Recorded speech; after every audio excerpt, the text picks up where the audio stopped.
Narito na namang muli ang programang ating sinusubaybayan, Oras ng Pag-aaral. Purihin natin at pasalamatan ang ating mahal na Diyos na binigyan na naman tayo ng pagkakataon na tayo magkasama-sama sa programang ito. Ako po si Pastor Jose Sabat Jr. at kasama natin si Pastor Nestor Ilioma ang magdadala sa atin ng pag-aaral mula sa banal na kasulatan sa ika-6 na serye. Subalit bago tayo dumako dito, tayo muna'y magkamustahan. Kamusta kayo, Pastor? Mabuti naman, Pastor. Ikaw, ngayong taon ay alam kong maraming hamon para sa atin at lalong-lalo na yung Philippines for Christ na programa ng ating iglesia. Sana ang lahat ng mga kapatid ay nakikilahok, nakikibahagi at nakikisangkot dito sa programang ito na magdala ng mga tao, ng mga kaluluwa sa paanan ng krus. Yan ang ating dinadalangin sa bawat araw, na makuha natin ang 100% na pakikisangkot ng lahat ng kapatiran dahil naniniwala tayo sa sama-samang pakikisangkot, malayo at marami tayong maabot ng mga tao para dalhin sa kaharian ng langit.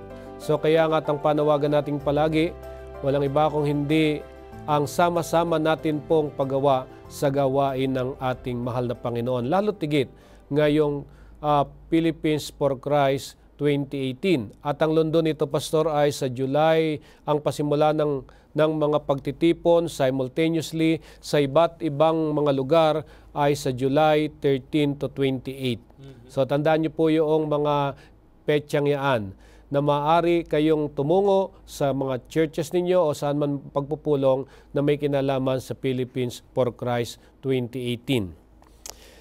So tayo po ngayon ay nasa ika-6 na serye na ng ating pag-aaral. At ito ay pinamagatan nating ang mga tanda ng isang katiwala. Ito yung ating laman ng talakayan sa seryeng ito. Kung ano nga ba ang mga tanda ng isang katiwala, paano nito pinapakita ang katangian o pag-uugali ng katiwala ng ating Panginoong Diyos. At aalamin din natin kung papaano natin may sasakabuhayan ang mga katangian ng pagiging katiwala para sa ating personal na pamumuhay bilang isang Kristiyano. Ano nga ba ang pangangailangan para sa tapat na katiwala? Susuriin din po natin ang kahalagahan ng tinatawag nating sa Ingles na faithfulness and loyalty at ang mga pagsunod o kaya ay kung paano tayo pinagkakatiwalaan at paano ba ang mga ito makakaapekto sa ating araw-araw na pamumuhay. So kaya nga po, wag po kayong aalis, kundi ito'y sama-sama nating pag-aralan upang matuklasan natin at matanggap natin ang salita ng Diyos mula sa seryeng ito. Atin pong anyayahan si Pastor Nestor Ilioma na manalangin. Tayo po ay manalangin. Mahabaging Diyos na nasa mga langit, nagsusumamo po kami na inyo kaming patawarin sa aming mga nagagawang kasalanan at minsan pa bigyan nyo kami ng pagkaunawa na manggagaling sa banal na Espiritu na sa aming pagbasa, pagpapahayag at pagtalakay ng inyong salita, marami ang makakaunawa nito at magkakaroon kami ng mas malalim na pagtatalaga na gampanan ang aming mga responsibilidad bilang inyong mga anak at mga katiwala. Salamat po na maaari namin ngayong pag-aralan ang mga tanda ng isang katiwala. Makita nawa ito sa aming mga kabuhayan at bigyan nyo kami ng kapangyarihan na ang mga ito'y gamitin para sa kaluluwalhati ng inyong banal na pangalan sapagkat hinihiling namin ito sa matamis na pangalan ng aming Panginoong Hesus. Amen. Bilang pasimula po ng ating talakayan, ating tingnan ang susing talata na masusumpungan sa 1 Corinto Kapitulo 4, talatang 1 at 2. Ipalagay nga kami ng sinuman na mga ministro ni Kristo at mga katiwala ng mga hiwaga ng Diyos. Bukod dito'y kinakailangan sa mga katiwala na ang bawat isa ay maging tapat. Ayan, mga ministro ni Kristo at mga katiwala ng hiwaga ng Diyos. Ang terminolohiyang ito, Pastor, ay hindi lamang para doon sa mga exclusive na nakikibahagi sa ministeryo, kundi ang lahat ng mga kapatid na nakaranas ng pagliligtas ni Kristo, sila ay pinagkatiwalaan o tayo ay pinagkatiwalaan ng hiwaga ng Diyos. At dahil doon, tayo ay kinakailangang masumpungan na nagtatapat sapagkat ito ang isa sa mga palatandaan ng isang tapat na katiwala na galing sa Diyos. Oho. So liwanagin natin muli, pagka sinabi nating mga hiwaga, ano ang ibig sabihin?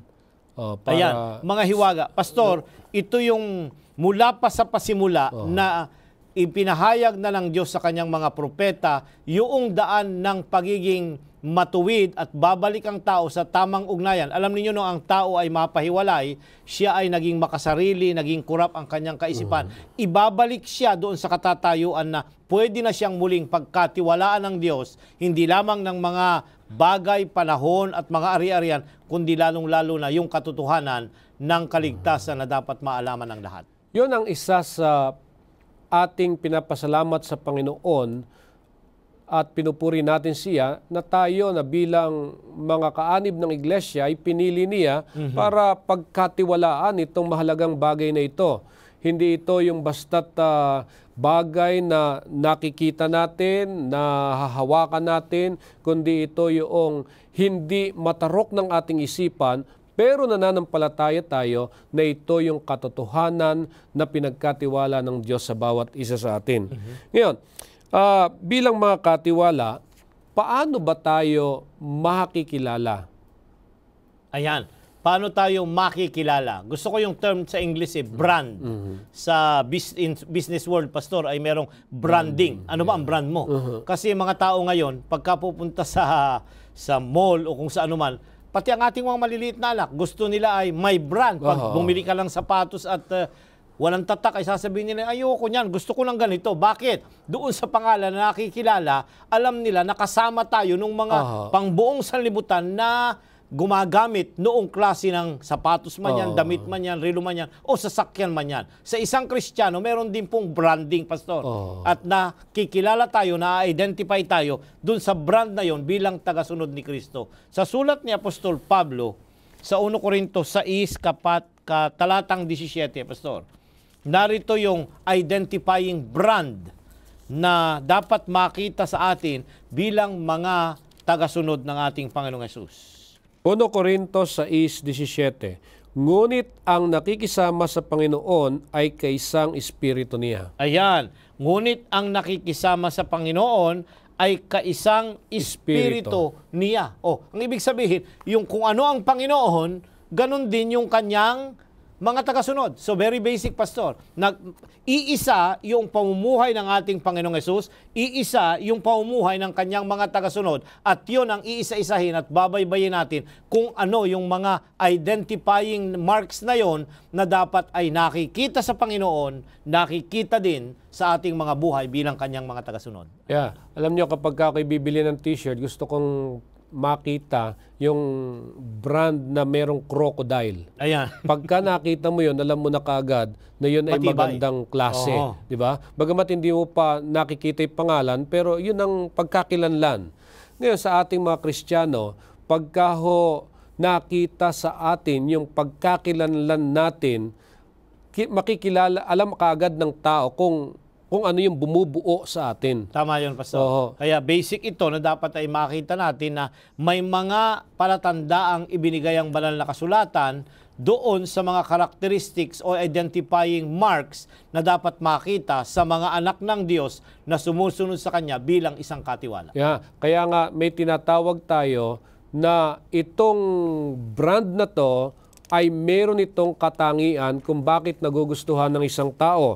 Kaya nga tayo rin, yung bumubuo sa tanda natin na pangalan ay nagpapakita rin po ito ng mga katangian, yung mga pag-uugaling katangian ng katiwala ng ating Panginoong Diyos. Kaya nga ang tanong natin ay, ano ba yung kinakailangan para tayo'y makilala na isa nga tayong katiwala ng Diyos? Ayan, Pastor. Balikan natin yung Kapitulo 4 kanina. Ang talata ay 2. Bukod dito'y kinakailangan sa mga katiwala na ang bawat isa ay maging tapat. Bawat isa Bawat isa. ay maging tapat. Lahat tayong tumanggap kay Kristo, Pastor, ay katiwala. Lahat tayo dapat maging tapat.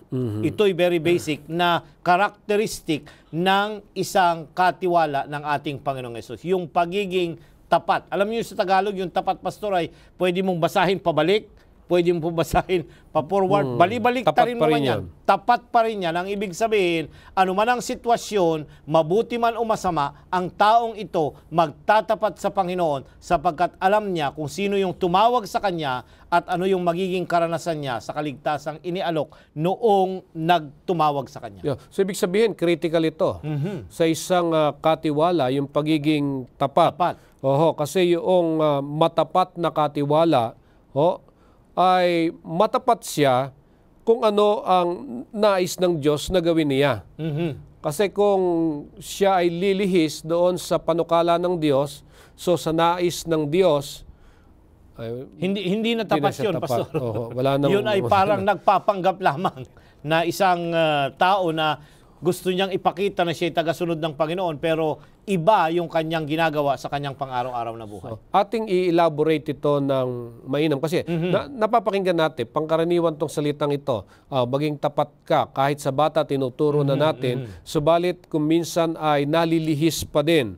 Ngayon, pagka sinabi natin na maging tapat, ito ho'y nangangahulugan na manatili tayong totoo sa nalalaman nating tama. Ayan.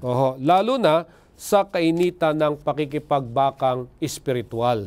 Kaya yung pagiging tapat ay makikilala mo sa panahon na dumaranas ng pag-uusig, ng kahirapan, at doon mo makikita kung ang katiwalang ito ay tapat sa ating Panginoong Diyos.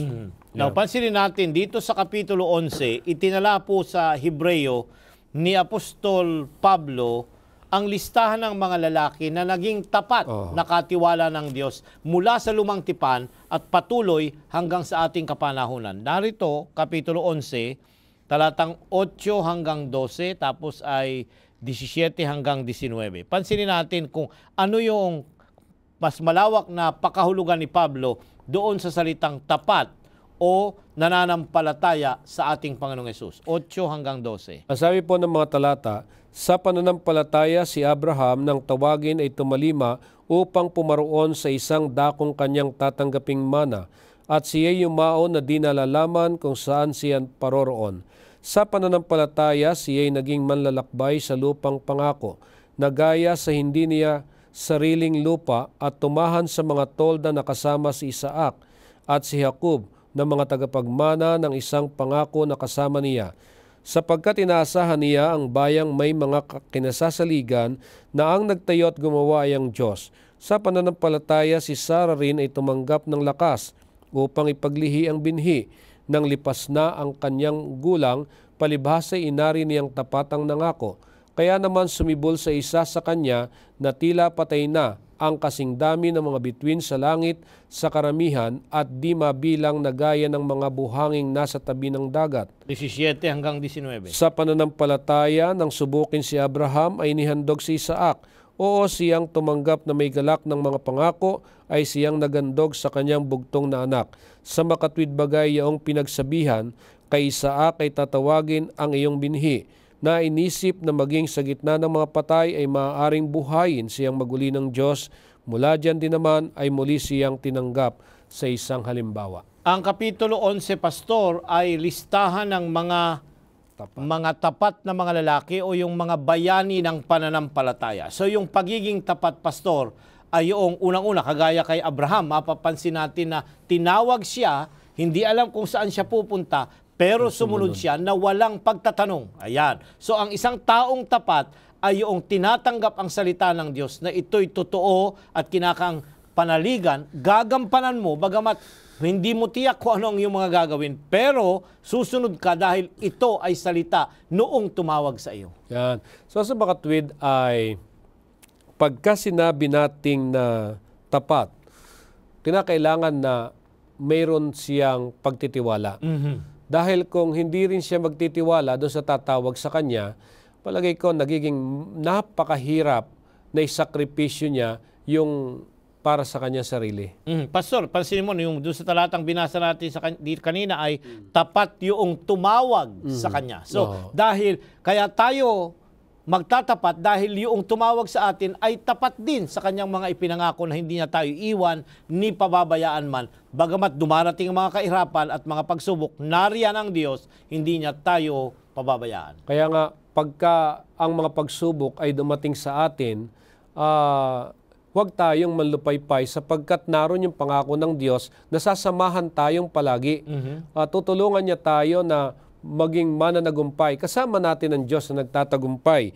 Kaya nga dito sa ating pinag-aaralan, pagka sinabi natin na tayo'y maging matapat sa Diyos, nangangahulugang ito na buong buhay natin, buong tatag natin na itatalaga natin ang ating buhay para sa kanyang panukala.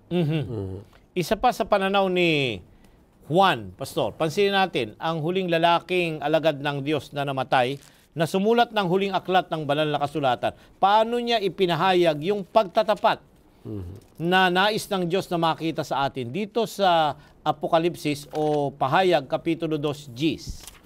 Ang sabi po dito ng talata, huwag mong katakutan ang mga bagay na iyong malapit ng tisin. Narito, malapit nang ilagay ng dyablo ang ilan sa inyo sa bilangguan upang kayo'y masubok at magkakaroon kayo ng kapigatiang 10 araw. Magtapat ka hanggang sa kamatayan at bibigyan kita ng putong ng buhay. Ano daw yung pagtatapat? Hanggang kamatayan. sa kamatayan. Ito yung ini-expect. Hindi niya sinasabing magpakamartir tayo, kundi kung kinakailangan na tumayo tayo hanggang sa kamatayan, Pastor. Ang konteksto nito ay yung iglesia ng Smyrna.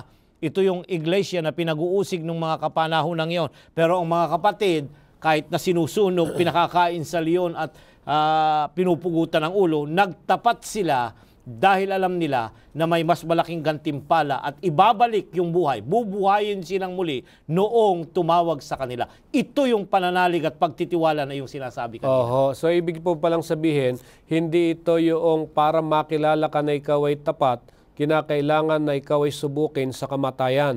Ngayon, naririnig ko palagi, sino sa inyo ang gustong handang mamatay para sa Panginoon? Nagtataas ng kamay. Pero pagka sinabi mong ngayon na, ay sasabihin nila, ikaw na lang. So, sa makatwid, ang ibig sabihin itong ating tinatalakay dito na pagtatapat hanggang sa kamatayan, yung bang lalakad tayo araw-araw kasama ang Panginoon. Yan, tama yun, Pastor. At kinakailangan na ang paglakad na ito, ipapakita natin yung buhay noong tumawag sa atin. Hindi yung buhay ng pagiging katiwala lamang na personal, kundi yung i-reflect sa ating pang-araw-araw na pakikisalamuha ay yung buhay noong tumawag sa atin. Yeah. Ngayong lubos nating naunawaan ang konsepto ng pagiging tapat. Paano naman natin ito iuugnay sa pagiging katiwala? Ayan. Sa Mateo 6:24, Pastor, sa bibig ng ating Panginoong Hesus ay pansinin natin ano ang kaugnayan ng pagiging katiwala at ng pagiging tapat na katiwala. Mateo Kapitulo 6, talatang 24. Sino may hindi makapaglilingkod sa dalawang Panginoon, sapagkat kapopotan niya ang isa at ibigin ang ikalawa, o kaya'y magtatapat siya sa isa at pawawalang halaga ang ikalawa, hindi kayo makapaglilingkod sa Diyos at sa mga kayamanan. Ayan, so dalawa, Pastor, ha? Yung merong paglilingkod sa Diyos at paglilingkod doon sa mga nilalang ng Diyos. Ayan, so may pagkakaiba. Ang tao kasi ay kung ano yung nakikita niya, yun ang pinaglilingkuran niya. Ang Diyos hindi natin nakikita, Pastor. Ito yung isang argumento na mahirap kung minsan na harapin ng isang mananampalataya kasi hindi naman nakikita, hindi naman natin siya nahahawakan, pero nagtitiwala tayo sa Kanya. So yung pagtitiwala doon, faithfulness, Pastor, doon sa hindi nakikita, kaysa sa mga bagay na nakikita natin at nahahawakan, mas labis ang ating pagtitiwala doon sa hindi nakikita kaysa sa mga bagay na panandali ang nahahawakan at na-experience natin sa araw-araw. At dito, parang ipinakikita dito yung priority. Kung alin ba yung prioridad natin. Kung yung mga bagay na pinapahalagahan natin sapagkat nakikita natin na ito'y nakakatulong sa atin, nahawakan natin, kaya parang natatakot tayong mawala ito sa atin, o dapat maging prioridad natin ay yung nagbigay nitong mga bagay na meron tayo ngayon, walang iba kung hindi ang ating Panginoong Diyos. Tama yun, Pastor. So, paano natin gagawin siyang prioridad? Ito po yung issue na dapat na binibigyan din natin ng pansin sa ating pamumuhay bilang isang Kristiyano. Ngayon, alam ninyo ang Diyos ay mapanibughuin. Alam nating lahat yan. At dito sa ating tinatalakay, pinapakita rito na ang katapatan sa isang mapanibughuing Diyos ay katapatan sa pag-ibig. Kaya sa pakikipagbaka ng pananampalataya, ang katapatan ay tutulong na linawin kung sino tayo at palalakasin ang ating loob na manatili sa labanan. Kaya dito po ay pinapakita ang kahalagahan ng personal na paniniwala, pananampalataya at pagtatalaga sa atin pong Panginoong Diyos. Ngayon, kung bakit ko ito sinasabi? Sapagkat ito po, Pastor, ay yung salitang katapatan, yung ugali ng pagiging matapat ay napakahalaga sa Diyos. Tama yun, Pastor. Pansinin mo ang sulat sa Lumang Tipan dito sa unong mga hari, 8:61. Kaya't maging sakdal nawa ang inyong puso sa Panginoon nating Diyos, na magsilakad sa kanyang mga palatuntunan at ingatan ang kanyang mga utos gaya sa araw na ito. Maging sakdal nawa ang inyong mga puso sa Panginoon nating Diyos. Anong gagamitin? Puso, Pastor. Pero pag sinabi nating puso, ito ang kaisipan. So ang loyalty nagsisimula sa kapasyahan na magtapat tayo sa Diyos sa lahat ng panahon. So ang tao nagpapasya, Pastor, kung siya'y magtatapat o hindi. Yan ay binigay na opsyon para sa atin. So pag tinasabi mo, uy, tapat siya, ang ibig sabihin, nagpasya siya na maging tapat sa Panginoon sa lahat ng bagay sa pagsunod ng mga alituntunin at mga utos ng Diyos. So, sa banal na kasulatan, meron ba tayong pwedeng ihalimbawa para ipakita natin kung papaano ang katapatan ay napakahalaga sa Diyos? Merong isang classic na example dito, Pastor, at yun ay ang unang aklat na nasulat sa banal na kasulatan, natala dito, at yun ay ang aklat ng Job. Job, Kapitulo 13, talatang 15. Ito yung karanasan ng isang lalaking sinubukan ng Diyos, subalit siya'y nagtapat. Ito yung ipinahayag niya ang kanyang katapatan, bagamat dumating ang napakaraming mga pagsubok sa kanyang buhay. 13, talatang 15. Sabi po dito, bagaman ako'y patayin niya, akin ding hihintayin siya, gayon may aking aalalayan ang aking mga lakad sa harap niya. Ayan, bagaman ako'y patayin niya.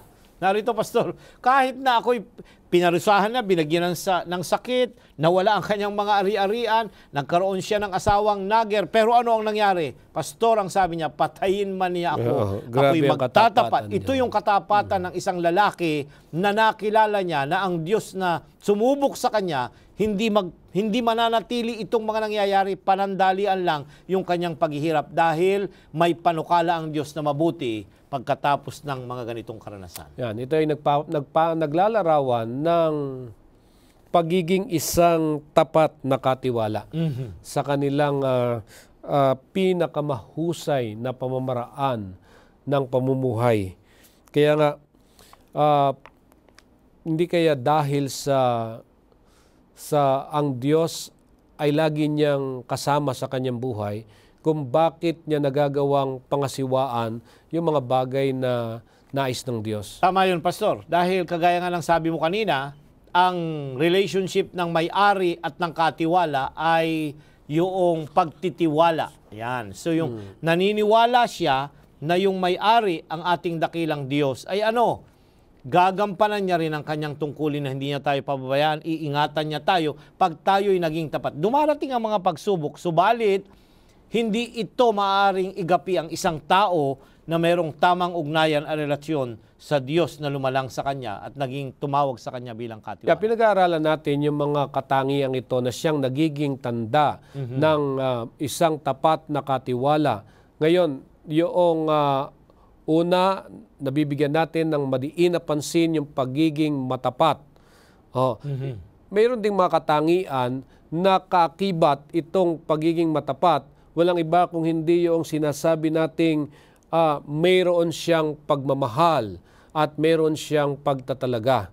Yan ang isa sa napakahalaga na mga katangian ng isang tapat na katiwala. Ngayon, dito sa ating pinag-aaralan, nabanggit nyo kanina na ituon natin ang ating isipan at ang ating puso sa Diyos. Subalit, may mga pagkakataon na nasisira yung pag-iisip natin kapag ka pumapasok yung masamang isipan o di kaya yung tinatawag natin na makasalanang budhi. Ayan, Paano ba makasalanang pinapaliwanag ng Biblia itong masama o makasalanang budhi? Dito sa Hebreo 10, Pastor, pansinin natin ang isinulat ni Apostol Pablo, 19 hanggang 22. Mga kapatid, yamang may kalayaan ngang makapasok sa dakong banal sa pamamagitan ng dugo ni Jesus, sa pamamagitan ng daang bago at buhay na kanyang itinalaga sa atin, sa pamamagitan ng tabing sa makatwid bagay sa kanyang laman, at yamang may isang dakilang saserdote na pangulo sa bahay ng Diyos, tayo magsilapit na may tapat na puso, sa lubos na pananampalataya ng ating mga puso na winisikan mula sa isang masamang budhi at mahugasan ang ating katawan ng dalisay na tubig. Ayun, Pastor, narito ginamit yung sinabi dong masamang budhi. Dapat daw mawisikan ng dugo ng ating Panginoong Hesus at mahugasan ang ating katawan ng dalisay na tubig. Sinasabi nito yung karanasan ng isang tao na nahikayat at tinanggap si Kristo bilang sariling tagapagligtas. Ito yung context na sinasabi ng talata na yung kanyang masama o seared na konsyensya ay babaguhin. Alam niyo, Pastor, pagka meron ka nitong seared conscience, pag ikaw ay isang katiwala, pwede kang mandaya. Yeah. Ayan.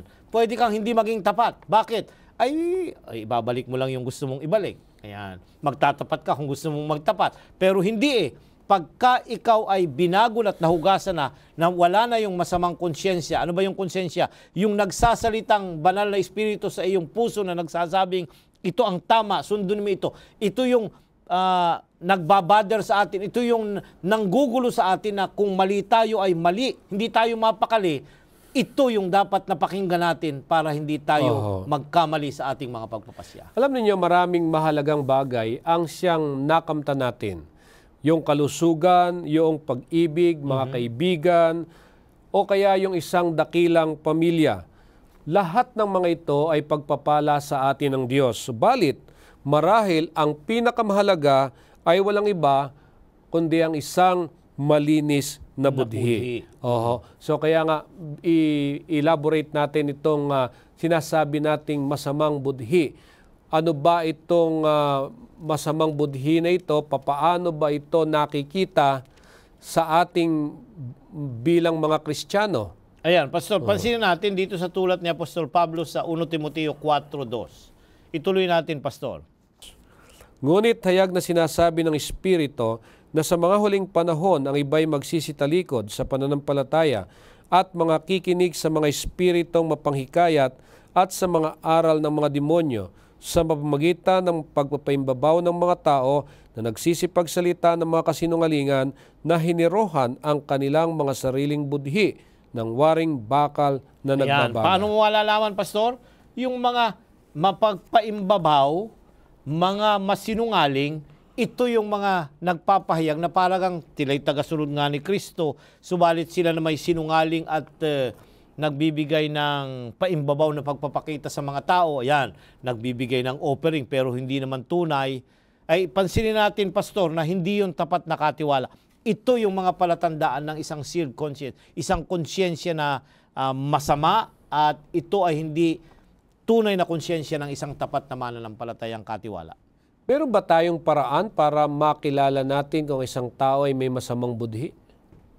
Sinabi rito, Pastor, sa talatang Oo. 2, sa pamagitan ng pagpapaimbabaw. Oo. Ayan, pagpapaimbabaw ng mga tao at sa pagsasalita ng mga kasinungalingan. So, pagpapaimbabaw, yung plastic. Hindi hypocrite sa terminolohiya ng ating ito yung mga tao na hindi siya tama ang kanyang budhi sa harapan ng Panginoon. Kaya kung bakit ko ito naitatanong, dahil nabanggit nyo kanina na may mga pinagkatiwala sa atin ng Diyos. Danga na nga lamang minsan, dahil sa dinidikta ng ating isip, ito ang gawin natin at yun namang gagawin mo ay justifiable kahit na alam mo na medyo hindi tama. So paano natin i-reconcile kaya yung ganun na Pastor, sitwasyon? Now, tatandaan natin na nang tawagin tayo at nagkaroon na ng bagong karanasan ng buhay kay Kristo, meron pa rin yung lumang likas na bumabangon, Pastor. Ito yung ginagamit ng kaaway para ilihis yung daan at pagpapasya ng isang katiwala na maging seared yung kanyang konsyensya na hindi niya na narinig. Pero kung sinalay na natin ang ating sarili na makinig sa salita ng Diyos at sumunod sa tama, alam na natin pag mali ito, mali. Hindi na tayo magkakaroon pa ng pagdadalawang isip. Yan. Double-mindedness. Ito yung karakteristik ng isang katiwala na hindi tapat sa Panginoon. Nagiging double ang kanyang standard, double ang kanyang pananaw. Bagamat medyo advanced dito sa pinag-aaralan natin, halimbawa katulad ng tayo ay kumita ng 100 pesos, pero dapat na ibalik natin yung 10 pesos at sinasabi ng yung budhi ay pwede mo naman gamitin kahit piso lang para i-contribute mo sa mga nangangailangan din naman. Subalit, sang-ayon do sa turo ay hindi naman gayon, pero dahil sa ito yung dikta ng budhi, mahalaga ito, so paano natin ito... Pastor, nagiging safe lang na guide ang budhi kapag ka ito'y sang-ayon sa banal na kasulatan. So priority ang salita ng Diyos. Dahil pwede tayong iligaw ng ating sariling pananaw o yung budhi pag hindi natin pinakinggan yung salita ng Diyos mula sa kanyang dikta sa banal na salita ng Diyos. So kaya nga ba marami ho ang nalilito tungkol dito sa dikta ng budhi, kung ito'y masama o mabuti, dahil may mga pagkakataon na kahit na alam mo na ito ay hindi tama, pero kung minsan yung dikta ng budhi na sinasabi natin, ayan ay gawin mo yan ang tama, kung hindi natin alam. Kulang ang ating kaalaman, pagkaunawa sa banal na kasulatan, maililihis tayo ng ating budhi. At hindi natin ma-identify kung yun nga ay malinis o masama. Kaya nga tayo bilang mga Kristiyano ay nagpapasalamat sa Panginoon dahil inilagay sa ating puso ang kanyang kautusan. Ang problema lang, binura ng kasalanan yung kautusan sa ating mga puso. Gayunpaman, ang Diyos ay napakabuti sapagkat para hindi natin makalimutan ang kautusan, ay isinulat niya ito ng letra por letra doon sa 2 tapyas na bato. Pastor, magandang tunghayan natin yung concept na yan, na ang kautusan na nasa puso ng tao ay nagbibigay ng pananaw sa kanya kung siya ay magtatagumpay o hindi. Dito sa Roma 2:15, Pastor, pansinin natin ang kaibahan ni Jesus at ni Adan doon sa pagtatagumpay o pagbagsak kung ang pinag-uusapan ay yung kalooban ng Diyos. Roma 2:15. Na nangagtatanyag ng gawa ng kautusang nasusulat sa kanilang puso na pinatotohanan ito pati ng kanilang budhi at ang kanilang mga pag-iisip ay nangagsusumbungan o nangagdadahilanan sa isa't isa. So, yung tao, Pastor, na ang kanyang pagkaunawa sa kautusan ay kulang at hindi ito ang kanyang nasa isip, ang sabi rito ay nagsusumbungan o nagdadahilanan. Nagdadahilan. Yung meron kang laging rason pagka meron kang gustong kapasyan, ito yung tama, pero meron kang ito ang gusto mong sundin. Bakit? May dahilan eh. Kasi sabi nila, sa isang tao na gustong gumawa ng isang bagay, marami siyang pagkukunan ng dahilan. So ito yung papansinin natin kasi Hindi na ito mula sa salita ng Diyos. Ang batayan mo na ay personal na mga desisyon na nangyayari sa iyong buhay. Hindi doon sa kautusan na nasa iyong puso na nagsasabing, ito ang daan, lakaran mo ito. Oho. Kasi binabanggit dito sa ating pag-uusap na kapag daw ang kautusan ng Diyos ay inukit sa ating mga puso, Yan. Hindi anong sa bato, mangyayari? sa puso. Sa puso, anong mangyayari? Yung mananampalataya sa pamamagitan ng pananampalataya, dapat hindi tayo ma-misinterpret dito. Yung mananampalataya sa pamamagitan ng pananampalataya, siya'y magsisikap na sumunod sa kautusang yaon. At yung malinis na budhi ang magiging bunga. Tama yun, Pastor. So ulitin natin para malinaw. Una ay ang tao na tumanggap kay Kristo ay magkakaroon siya ng isang bagong relasyon at isusulat ng Diyos yung kanyang kautusan sa kanyang puso at ito'y magre-resulta ng isang malinis na budhi. Yung kautusan ng Diyos ay magpapakita kung ano ang tamang daan na dapat niyang lakaran. Ito yung tinig na narinig niya. Ito yung budhi na tama na sangayon sa kanyang kalooban ng Diyos. At hindi dapat ma-miss itong puntong ito dahil maraming tao po nagsisikap sumunod sa kautusan. Subalit hindi nila makamtan yung bunga ng malinis na budhi. Kasi ginagawa nila itong paraan para maging matuwid sa harapan ng Diyos. Hindi Dapat yung pagsunod sa kautusan, bunga ng isang buhay na isinuko kay Kristo para maging tunay kang katiwala na tapat at hindi na nagsusumbong o gumagawa ng mga bagay na hindi tama sang-ayon sa Diyos. Yan. So kaya nga ngayon ay tingnan natin kung paano ito makakatulong dito sa ating pinag-uusapan kung ano yung pagkakaiba sa pamamagitan ni Jesus at ni Adam kapag ang pag-uusapan ay pagtatagumpay o kabiguan. Sa awit 40 talatang 8, Pastor, pansinin natin ang pangungusap ni Salmista David. Awit 40, ang talata ay 8. Aking kinaluluguran, sundin ang iyong kalooban, O Diyos ko, o ang iyong kautusan ay nasa loob ng aking puso. Ayan.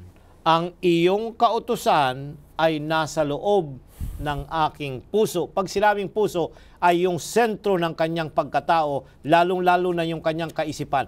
Ito ang nakapokus sa tuwi-tuwi na at siya'y nagagalak na sundin ang kalooban ng Diyos. Ito yung katuwaan ng isang tao na kay Kristo Jesus, Pastor, na binago ng biyaya at ng pagliligtas ng ating Panginoong Jesus. Yun ang aking tinutukoy kanina na napakahalagang punto na kapag tayo'y binago ng Diyos at nanampalataya tayo sa Kanya, sa pamamagitan ng ating pananampalataya, magagawa nating masunod ang kautusan at sa pagsunod na iyon, ang nagiging bunga noon, yung malinis na budhi. Iingatan tayo, Pastor. Kaya napakahalagang makita natin ito. Ito yung nawala kay Adam. Kung bakit siya hindi naging matagumpay. Ngayon, ano ho ang solusyon? Minsan, alam ngayon, pinag-aralan natin yung maruming budhi. Ano naman ang solusyon para maiwasan natin na magbunga yung ating mga pag-iisip na dulot ng maruming budhi, masamang budhi? Sa Hebreo 9, talatang 14, nagbigay si Apostol Pablo ng isang napakagandang solusyon o paraan, Pastor, para yung ating masamang budhi ay hindi na manguna sa ating mga personal na buhay. 9:14.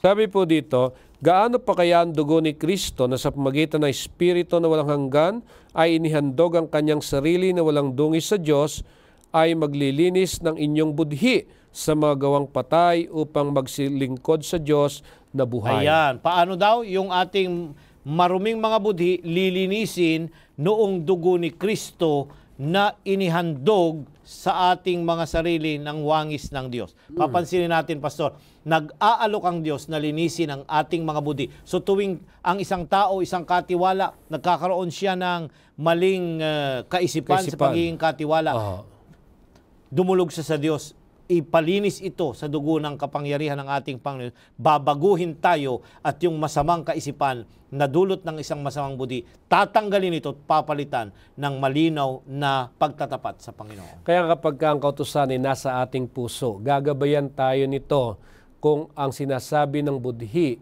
ay masama o o malinis. Kaya nga't napakahalaga yung tayo ay na kay Kristo upang ang kanyang kautusan ay nananatili sa ating mga puso. Subalit hindi lamang doon nagtatapos, kundi kailangan yung pagsunod. Ngayon, ano ang papel ng pagsunod sa buhay ng isang disipulo ni Kristo? Ayan, sa 1 Juan, tanungin natin ang pinakahuling alagad na namatay bago magsarado ang bagong tipan. 1 Juan Kapitulo 5, ang talata ay 2 at 3. Narito ang pananaw ni Apostol San Juan. Dito'y ating nakilala na tayo nagsisiibig sa mga anak ng Diyos, pagka tayo nagsisiibig sa Diyos at tinutupad natin ang kanyang mga utos.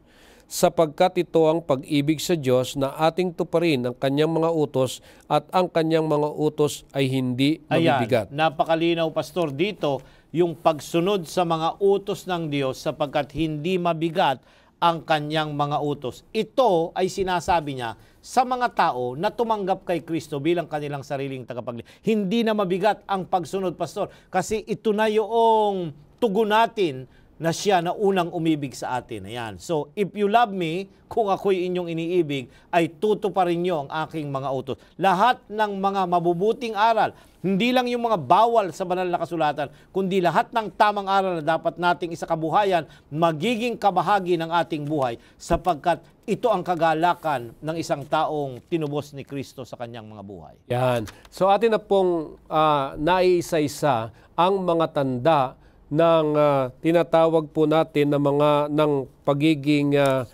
katiwala. Una, yung katapatan, ipinakita natin. Ikalawa ay yung pagkakaroon ng isang malinis na budhi. At ngayon naman ay tinutukoy na natin yung pagsunod na siyang isa sa mga bagay na dapat binibigyan din natin ng pansin upang sa ganoon ay tayo'y makapamuhay ng tunay na disipulo ng ating Panginoong Hesukristo. Meron naman mga tao na nagsasabi, kami na may nagsasakripisyo sa simbahan, kami ay nagbibigay ng mga alay, bakit pinakakadindi natin ang pagsunod? Ayan, 1 Samuel 15:22, Pastor. 1 Ito Samuel, narito sa lumang tipan ito, hindi sa bagong tipan, Pastor. 1 Samuel 15:22. Idiniin ito ng manunulat at ng propeta Samuel kung ano ang mas mahalaga. 1 Samuel 15:22. At sinabi ni Samuel, nagtataglay kaya ang Panginoon ng napakadakilang pagkatuwa sa mga handog na susunugin at sa mga hain na gaya sa pagsunod ng tinig ng Panginoon. Narito ang pagsunod ay maigi kaysa hain at ang pagdinig kaysa taba ng mga tupang lalaki. Ayan, diniin ni propeta Samuel, Pastor, ang pagsunod ay maigi kaysa sa mga hain.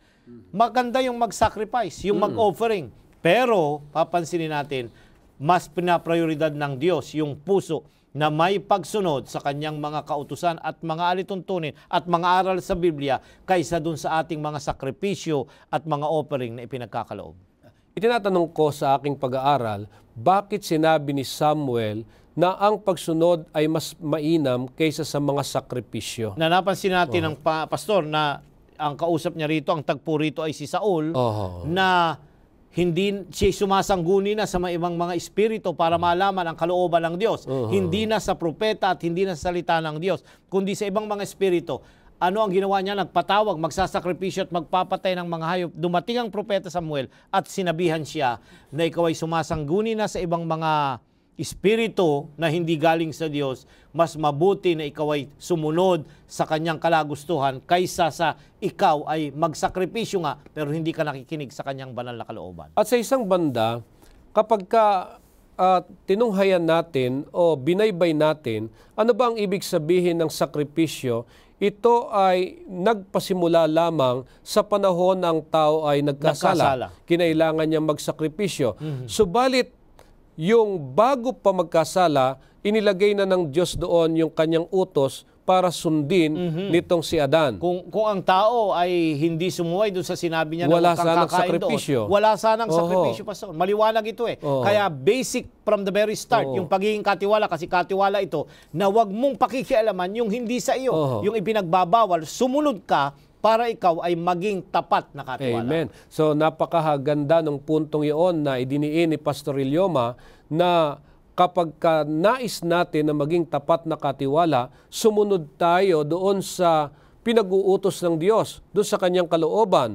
Dahil the moment na sinuway natin ito ay madidisregard yung ating pagiging katiwala. Ngayon, nakita natin itong mga palatandaang ito na sa isang katiwala.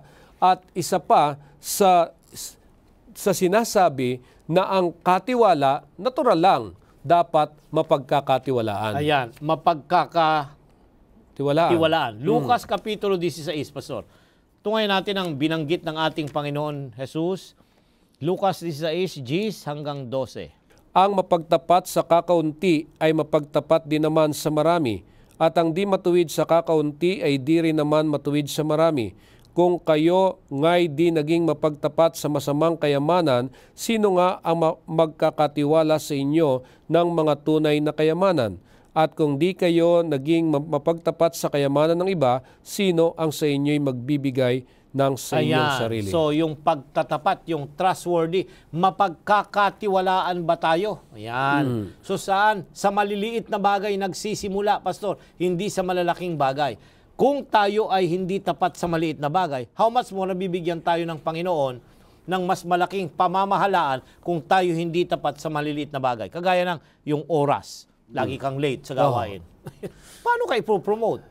Doon pa lamang sa mga ganong mga bagay, Pastor, tinitingnan, ang Diyos nakikita nyo, pagsamba. Late tayo. Sasabihin natin, pagod ako, kaisyo. Pero meron tayong oras ng pagsamba. Bakit nahuhuli? Pero pag sa gawain, hindi nahuhuli. Madaling araw, nagbibiyahe na. Pero yung pagpunta sa kapilya, Pastor, ay huli. Sasabihin mo ay, mapagkakatiwalaan ba tayo? Gusto nating maging Pangulo.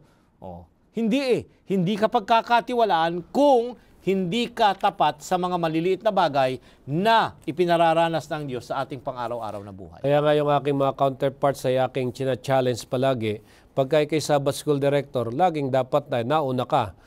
Ikaw ang kauna-una bago mag-start ang Sabbath School. Ay, at laging una sa mga meeting. At marunong kang magturo ng lesson. Kaya sa bagay. Kaya dito po ay pinakita sa atin ang pagiging mapagkakatiwalaan ay isang katangian ng mabuting katiwala. Ibig sabihin nito na ang mga mapagkakatiwalaang katiwala, natural lang, dapat alam nila yung kanilang papel.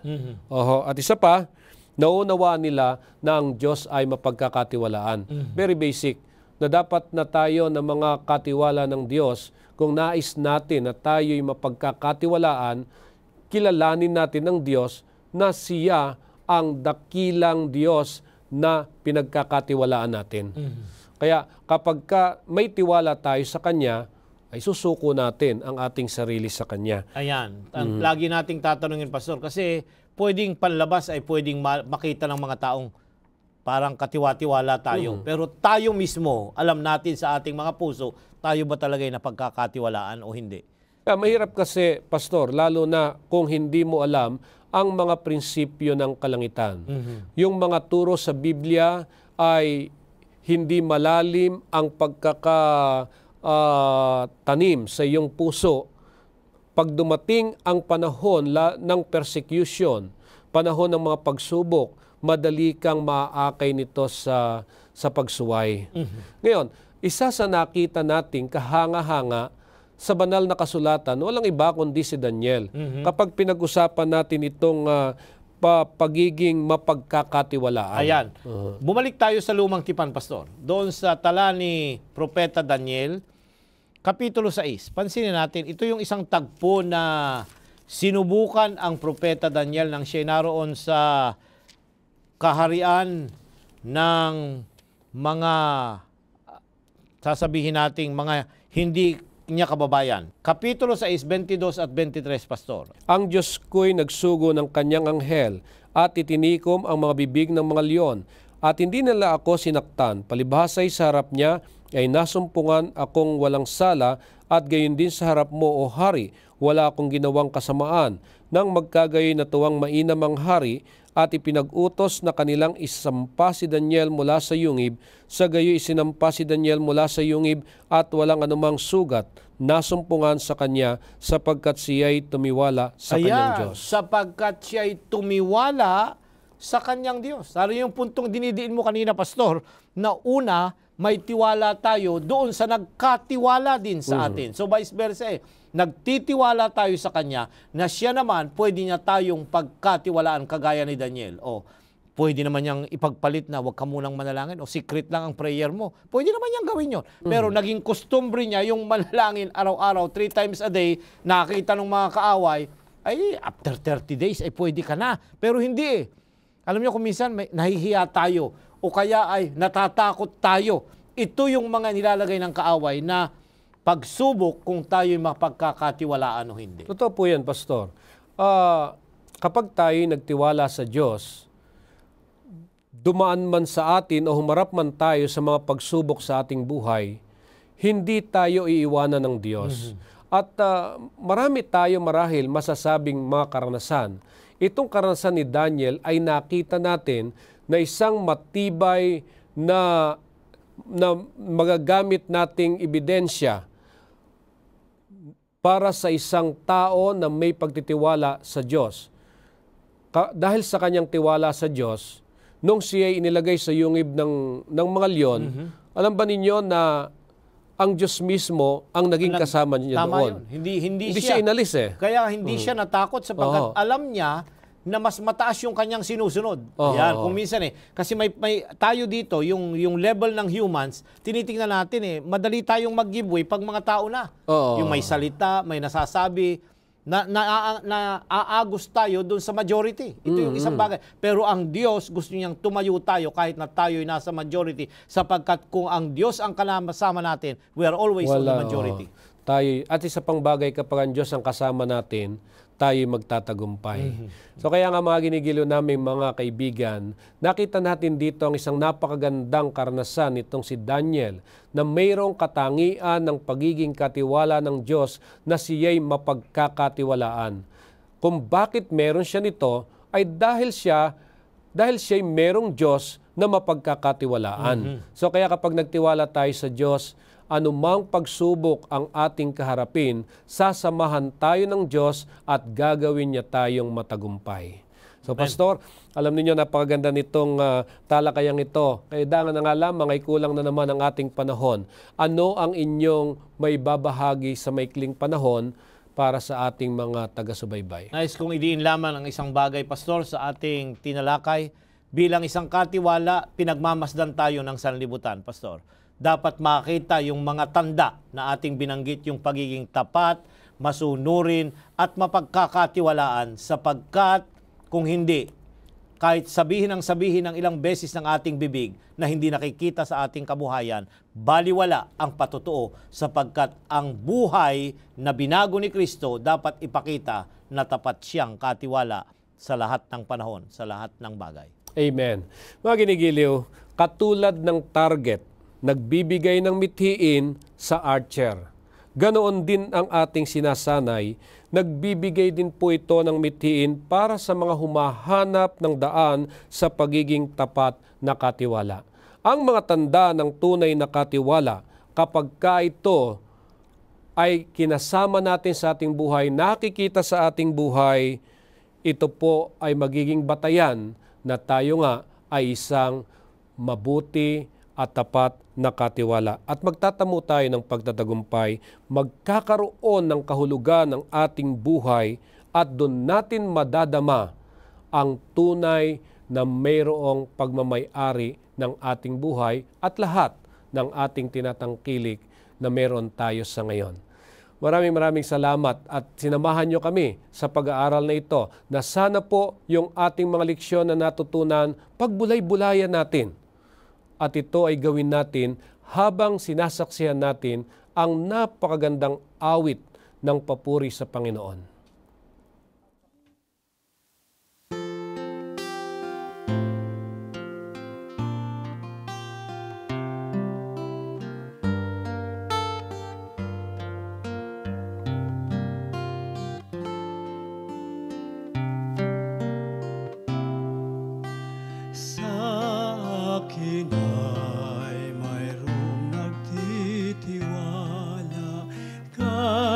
kaya't magtatapat akong kusa. Marami ang pagtitiis ang lubha at maraming dapat isagawa. Kaya't magtitibay akong sadya.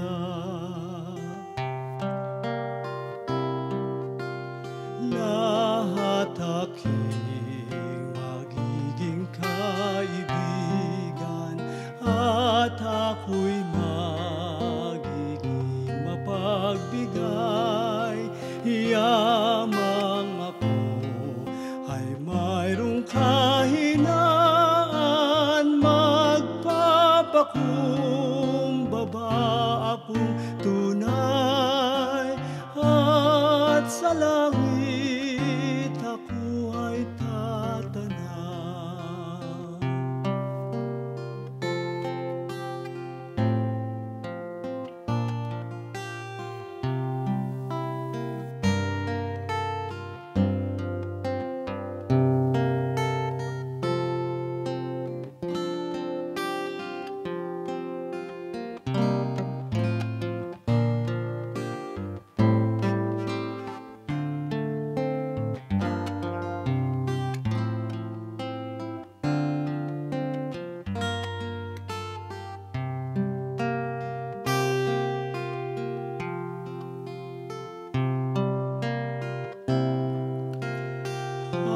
Araw-araw aking pag-aaralan, mga leksyong Ama ang nagbigay. Ang bulong niya agad kong pakikinggan at gagawin kung may kagalakan. Ang mga bagay na aking napapinggan, ang mga bagay na aking napakinggan.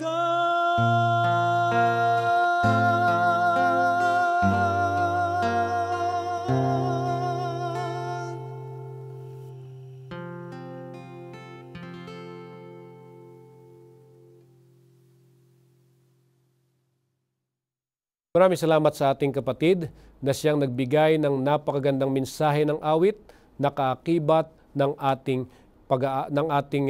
mensahe sa ating talakayang isinagawa. Tayo po'y manalangin.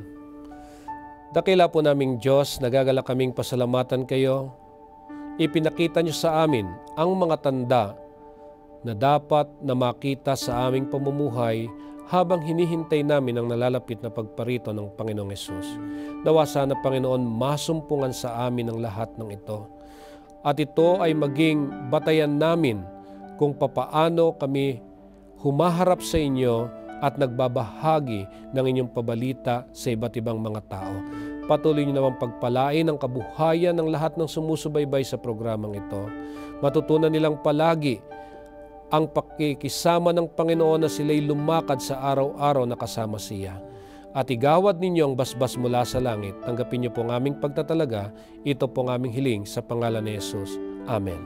Muli po mga ginigiliw, maraming salamat sa inyong pakikisama sa ating ginawang talakayan. Sana'y sa susunod makasama namin kayong muli. Ako po si Pastor Jose Sabat Jr. at si Pastor Nestor Ilioma nagsasabing sumagana nawa ang inyong pamumuhay.